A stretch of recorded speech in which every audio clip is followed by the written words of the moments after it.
Hello friends, welcome back once again.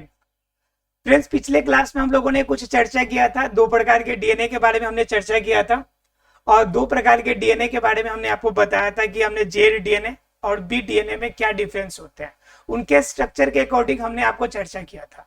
आज हम लोग जो जानेंगे इस चैप्टर में, इस टॉपिक के अंदर हम लोग जानेंगे आरएनए के बारे में कि आरएनए के अंदर वास्तव में स्ट्रक्चर कैसे होता है और आरएनए जो अपना स्ट्रक्चर बनाता है उन स्ट्रक्चर के अकॉर्डिंग फिर डीएनए के अंदर क्या स्ट्रक्चर नया बन के तैयार होता है।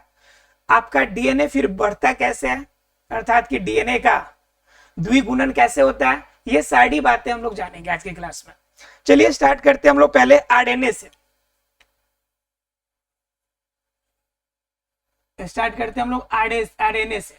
आरएनए का फुल फॉर्म नो डाउट सबको पता होगा, सभी को पता होगा। खैर कोई बात नहीं पता तो एक बार हम ही जान लेते हैं। राइबो न्यूक्लिक एसिड, सभी को क्लियर होगा। उसके बाद हम लोग बात करते हैं कि ये बनेगा कैसे, ये होता क्या है। वास्तव डीएनए का ही टुकड़ा लगता है, डीएनए का ही छोटा भाई लगता है, तो वास्तव ये बनता कैसे, तैयार कैसे होता है। तो कुछ भी नहीं, ये आरएनए और जो आपका है वो डीएनए जैसा ही होता है और इनके अंदर मुख्य रूप से बन के तैयार किस चीज से होता है, तो ये तैयार होता है मुख्य रूप से दो चीजों से। ये शर्करा है, शर्करा है और इसके अंदर फॉस्फेट होता है, शर्करा और फॉस्फेट, और इनके अंदर आपका न्यूक्लिक बेस। ये तो सबको पता है आपको कि न्यूक्लिक बेस इसमें पाया जाता है, इसकी चर्चा हमने पीछे भी कर लिया। इनके अंदर शर्करा में क्या, राइबोस शर्करा, राइबोस शर्करा, और फॉस्फेट में फॉस्फोरिक अम्ल, फॉस्फोरिक अम्ल पाए जाते हैं। क्लियर, फॉस्फोरिक अम्ल। और न्यूक्लिक बेस के अंदर अगर देखिएगा तो इसके अंदर मिलेगा cytosine, adenine, adenine, guanine, cytosine, cytosine और यूरेसिल। ठीक है, ये आपको देखने को मिलेंगे चार, एडेनिन या शॉर्ट में लिख दूं AGC और U। क्लियर है आप लोग को, ये चार आपको आइटम देखने को यहां पर मिलने वाले हैं। अब क्या होता है कि इनसे आपका मिलके क्या बनेगा, ये बनेगा आपका आरएनए बन के तैयार होगा। उसके बाद क्या होता है कि जब आरएनए बन के तैयार होगा तो आरएनए के अंदर मैंने आपको बताया था कि आरएनए एक समान नहीं होते हैं, आरएनए के अंदर भी बहुत तरह के आरएनए पाए जाते हैं। बहुत तरह में मेनली कितने प्रकार के, तो मेनली आरएनए 3 प्रकार के मिलेंगे हमें। कितने प्रकार के, 3 प्रकार के। पहला आरएनए कौन, टीआरएनए। पहला कौन, टीआरएनए। दूसरा कौन, एमआरएनए। तीसरा कौन, आरआरएनए। क्लियर है, 4 आरएनए हमें, सॉरी 3 आरएनए हमें मिल गया। पहला टीआरएनए, इसे हम लोग कहते हैं ट्रांसफर आरएनए। एमआरएनए को कहते हैं मैसेंजर आरएनए, मैसेंजर आरएनए। और इसको क्या बोलते हैं, ribosomal, ribosomal RNA. Right, no doubt कि इतने प्रकार के आपके 3 प्रकार के आपके होते हैं, इसे ट्रांसफर आरएनए कहते हैं। क्लियर है आप लोग को, अर्थात कि आरएनए आपका 3 कैटेगरी में होगा, टीआरएनए, एमआरएनए और आरआरएनए। एक होगा transfer RNA, messenger RNA, ribosomal RNA. Startup हम लोग करेंगे इनके बारे में जानकारी प्राप्त करने से, किससे, तो एमआरएनए से। ये ज्यादा इंपॉर्टेंट हो जाता है, इसलिए इसके बारे में सबसे छोटा भाग भी है लेकिन महत्वपूर्ण भाग भी है। तो बात करते हैं एमआरएनए की। तो वास्तव में जो एमआरएनए बन के तैयार होता है, जिनसे एमआरएनए बनता है, एमआरएनए बन के तैयार होता है, वास्तव में यह एमआरएनए डीएनए से ही बन के तैयार होता है। डीएनए से ही निकल कर क्या बनता है, एमआरएनए बनता है। अब जब डीएनए से निकलकर जब एमआरएनए बनेगा तो डीएनए का काम क्या है, खबर पहुंचाना, अनुवांशिक गुणों को एक पीढ़ी से दूसरे पीढ़ी में लेके जाना। इसी कारण बस जो आपका एमआरएनए है इसे संदेश वाहक आरएनए कहते हैं हम लोग। क्या कहते हैं इसे, संदेशवाहक आरएनए। क्यों भाई? संदेशवाहक आरएनए है, ठीक है, इसको क्या कहते हैं हम लोग? संदेशवाहक आरएनए के नाम से इसे जानते हैं। क्यों?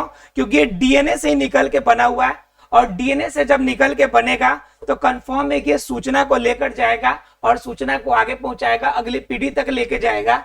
इस वजह से इसे क्या कहा जाता है? संदेशवाहक आरएनए के नाम से जाना जाता है। इसके अंदर और एक बात करें तो एमआरएनए की मात्रा कुल आरएनए में, अर्थात कि कुल एक कोशिका के अंदर जितनी आरएनए होंगी उनका सिर्फ 5 से 10% पाया जाता है। कितना प्रतिशत पाया जाता है? 5 से 10% ही एमआरएनए की मात्रा होती है। मान लीजिए कि अगर कुल आरएनए की मात्रा अगर मान लीजिए कि 100 है, कितनी है? 100 है, तो कुल आरएनए 100 है, तो वहां पे एमआरएनए जो मिलेंगे आपको वो कितने मिलेंगे?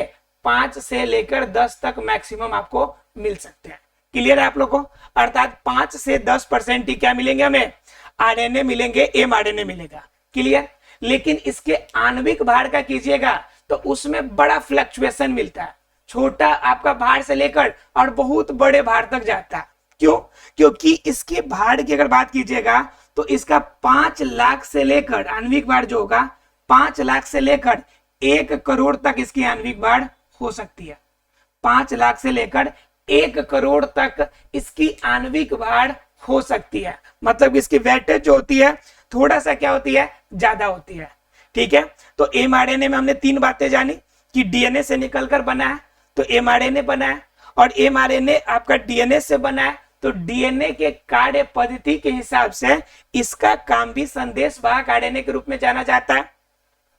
यह कुल आरएनए का 5 से 10% ही रहता है, और इनका जो आणविक भार होता है, लिख देते हैं यहाँ पे आणविक भार।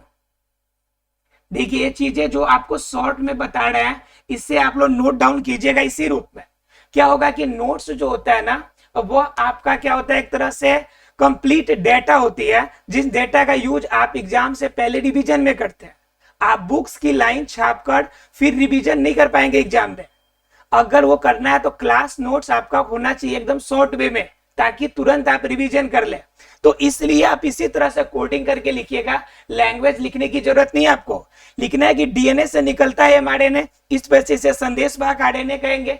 5 से 10% ही कुल आरएनए का मिलेगा, और 5 लाख से 1 करोड़ इसका आणविक भार होगा। क्लियर है? बस इतना बातें हमने जान ली एमआरएनए के बारे में। एमआरएनए का मामला क्लियर है।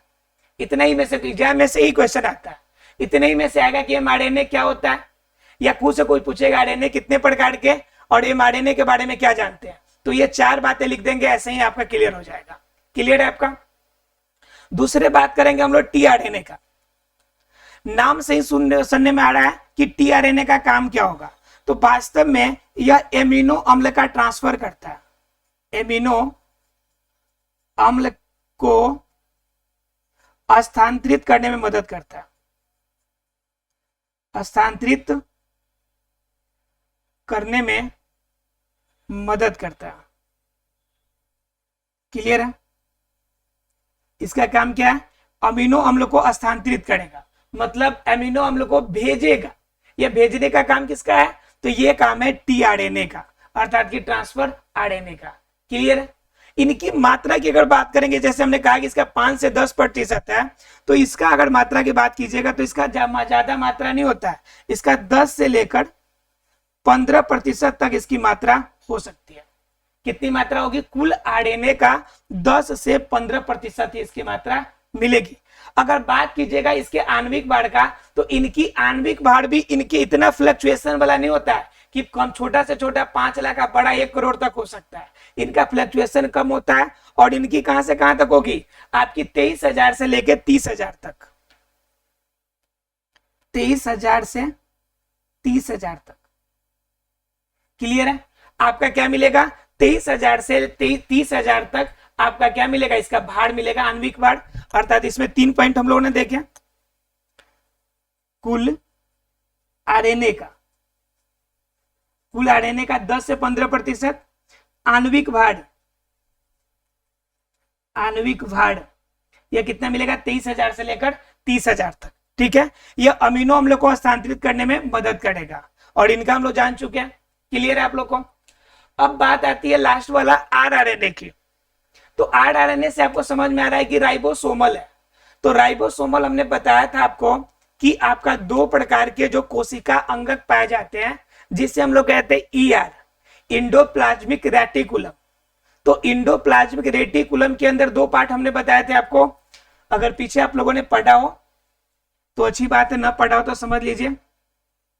एक कोशिका अंगक पाया जाता है जिसे हम लोग कहते हैं शॉर्ट में ईआर, या हिंदी में इसे इंग्लिश में फुल फॉर्म कहते हैं इंडोप्लाज्मिक रेटिकुलम, या हिंदी में कहे तो अंतः प्रद्रव्य जालिका। राइट। अब ईआर क्या होता है? ईआर दो प्रकार के, एक होता है एसीआर और दूसरा होता है आपका आरईआर।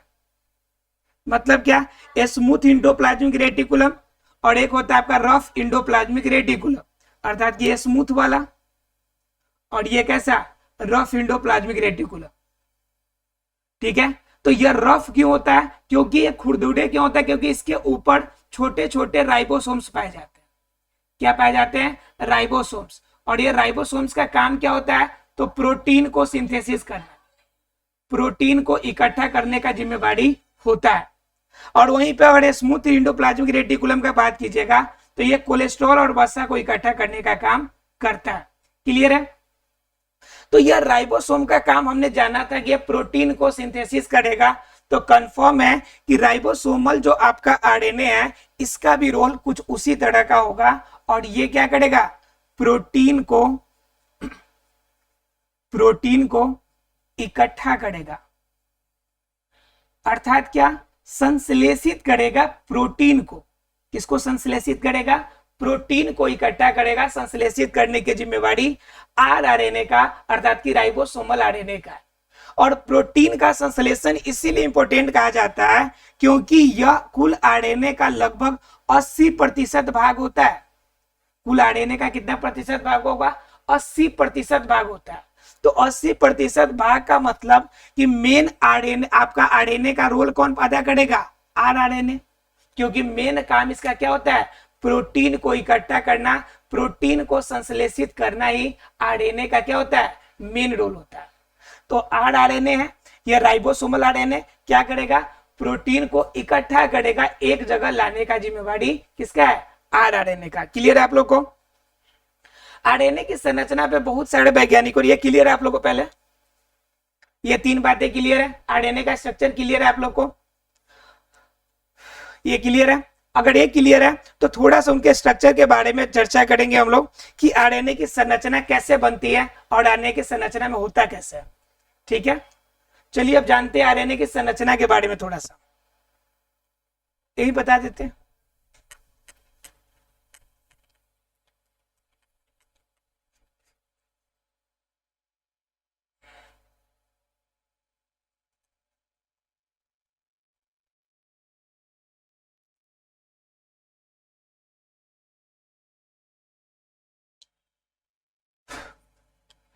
तो देखिए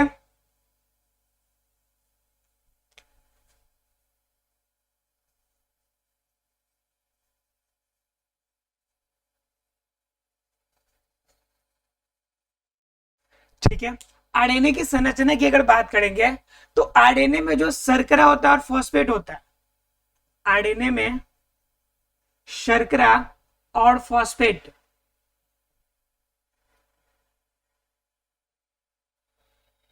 फॉस्फेट जो होता है बाहर की तरफ होता है, बाहर की ओर होता है।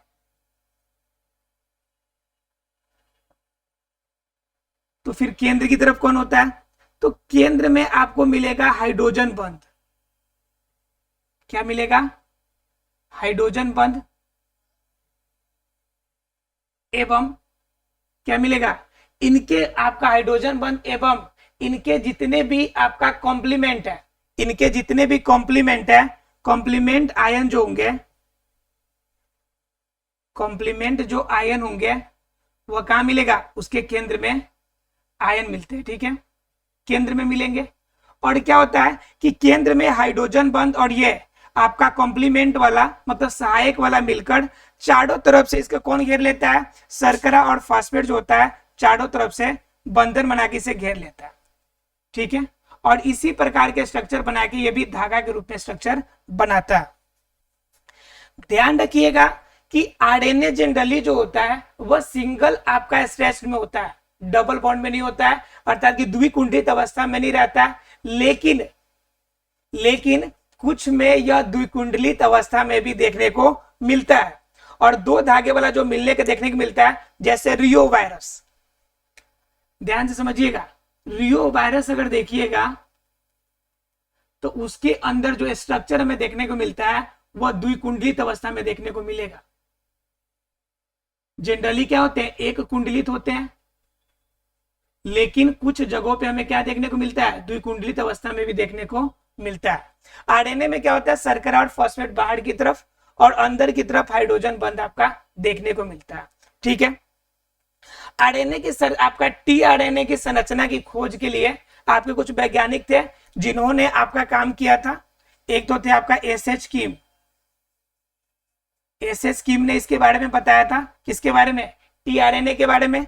और एक और थे जो इनका खोज किए थे 1968 में, उनका नाम था रॉबर्ट होले। क्या नाम था, रॉबर्ट होले, जिन्होंने 1968 में इसके बारे में बताया था, टीआरएनए के बारे में।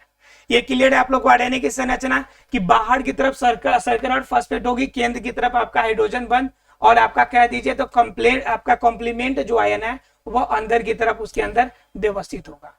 क्लियर है आप लोग को? अगर ये क्लियर है तो अब थोड़ा सा स्ट्रक्चर इसके बारे में आप जानेंगे, किसके बारे में, डीएनए के बारे में। ये स्ट्रक्चर अगर आरएनए आप लोगों को क्लियर हो गया तब हम लोग किसकी चर्चा करेंगे, डीएनए की, कि वास्तव में डीएनए के अंदर स्ट्रक्चर कैसे बनता है। ठीक है, और डीएनए के अंदर द्विकुंडन कैसे होता है, आपका द्विगुणन कैसे होता है। डीएनए के बारे में तो बेसिक बात आपको पता चल गया, क्योंकि मैंने वाटसन और क्रिक की सारी बातें आपको बताई थी कि किस तरह से आपका डीएनए बनता है और डीएनए की खोज कैसे हुई थी। इनकी सारे स्ट्रक्चर हमने बता दिया है। अब ये जानना है कि हम लोग के पास जितना आंकड़े हैं, जितना वैज्ञानिकों का हमारे पास टॉपिक है, उनके बेस पर हम ये जानेंगे कि वास्तव में डीएनए बनता कैसे है। अर्थात कि डीएनए जब द्विगुणित होगा, 1 से 2 कैसे बनता है।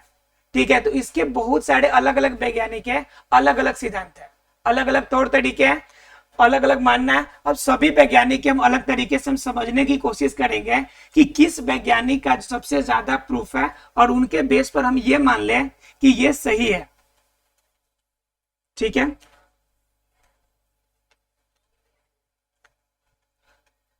डीएनए के द्विगुणन के बारे में समझेंगे कि डीएनए क्या द्विगुणित अवस्था में आता कैसे, क्योंकि डीएनए का स्ट्रक्चर तो लगभग जानते हैं हम लोग।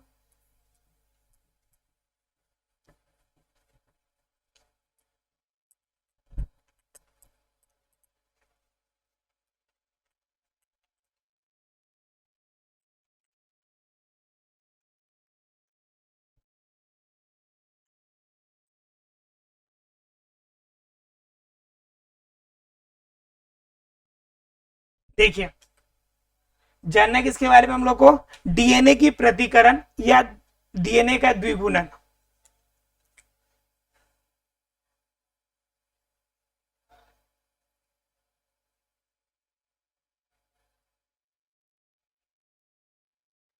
डीएनए का द्विगुणन अर्थात कि डीएनए कैसे द्विगुणित अवस्था में जाता है, डबल फैक्टर में कैसे पहुंचता है, उनके बारे में हम लोग को जानना है कि डीएनए के अंदर द्विगुणन होता कैसे है। क्लियर है?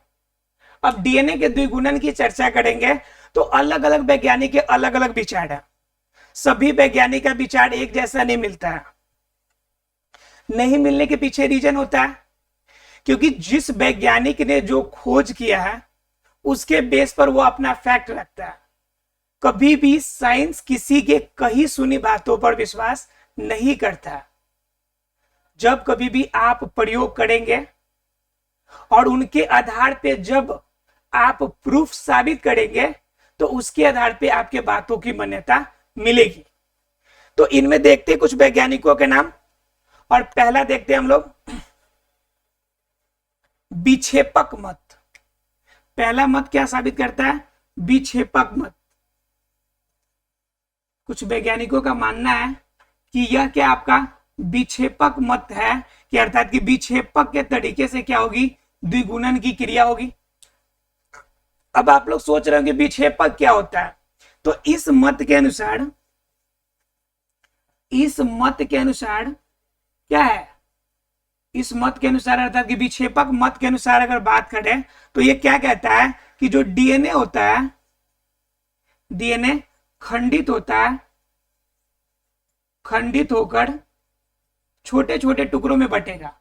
पहले खंडित होगा, फिर क्या करेगा, छोटे छोटे टुकड़ों में बटेगा, और इन टुकड़ों में बटेगा, और यह जो टुकड़ा होगा, जो नया टुकड़ा बनेगा, इस टुकड़ा से क्या हो जाएगा, इस टुकड़ा से नया डीएनए तैयार होगा, नया डीएनए तैयार होगा,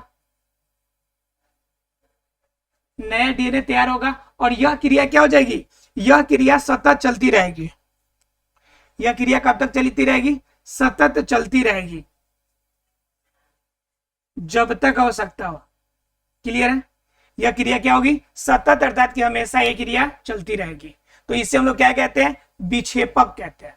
विक्षेपक का मतलब होता है टूटना, विक्षेपित होना का मतलब क्या होता है, टूटना, मतलब टुकड़ों में बदलना, टुकड़ों में बदलना, अर्थात कि टुकड़ों में बदलेगा। और इसी के फलस्वरूप क्या होगा कि आपका प्रत्येक जो टुकड़ा होगा, उन टुकड़ों से नया आपका जो होगा डीएनए बनके तैयार होगा। क्लियर है, तो फर्स्ट मत ये कहता है कि आपका द्विगुणन विधि होगी, लेकिन उसका तरीका क्या होगा, विक्षेपक विधि होगी, और विक्षेपक के आधार पे आपका द्विगुणन होगा। दूसरा मत जानते हैं, दूसरा मत क्या कहता है कि संरक्षी मत। दूसरा मत क्या है, संरक्षी। संरक्षी का मतलब समझते हैं, कोई भी चीज का कंजर्व कर लेना, कोई भी चीज क्या कर लेना, कंजर्व्ड कर देना। कंजर्व का मतलब होता है संरक्षी, मतलब कि स्टोर करके रखना। तो इस मत के अनुसार क्या कहता है, इस मत से क्या मालूम चलेगी हमें, तो इस मत की अगर बात करें तो यह मत हमें कहता है कि डीएनए जो होगा, डीएनए इसमें खंडित हो रहा था, टुकड़ों टुकड़ों में बढ़ रहा था, लेकिन इसमें कह रहा है कि आपका डीएनए जो होगा टूटेगा नहीं, पूर्ण रूप से नहीं टूटेगा, आंशिक रूप से ये टूटेगा, और इसी से क्या होंगे कि आपके नए बनेंगे।